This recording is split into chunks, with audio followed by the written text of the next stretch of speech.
some stability to the US economy and avoid another government shutdown, negotiators from the Democrat and Republican parties have finally agreed on a budget deal.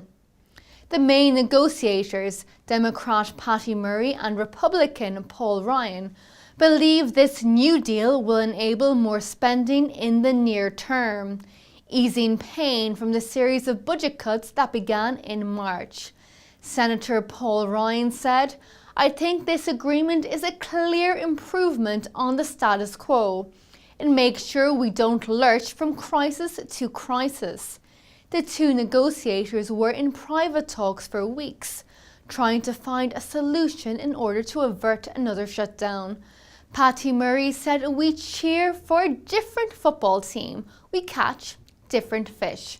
We have some differences on policy, but we agree that our country needs some certainty and we need to show that we can work together."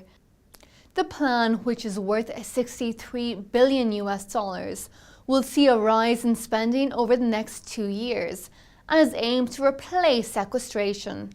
The yearly discretionary spending target will be increased to $1.012 trillion next year and $1.014 trillion in 2015.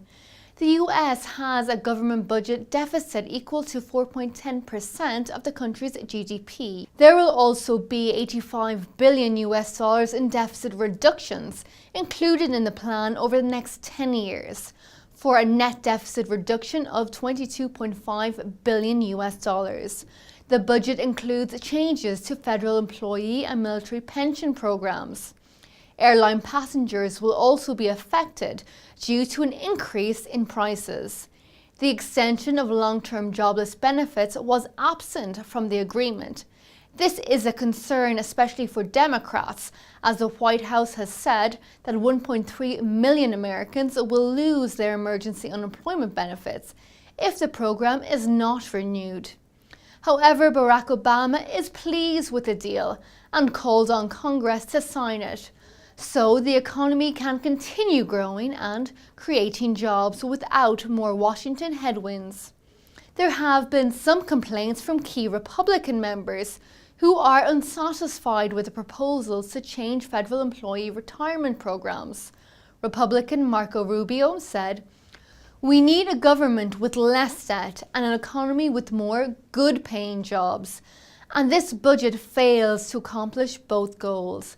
In the short run, this budget also cancels earlier spending reductions, instead of making some tough decisions about how to tackle our long-term fiscal challenges caused by runaway Washington spending." On the back of this news, the dollar retreated against the yen in Asia trading today after highs not seen for 5 years. Well, viewers, that is it for today's press review, but do stay tuned, and if you are interested in hearing more about US news, then do have a look at Elaine Stenson's interview tomorrow on US retail sales. But for now, goodbye.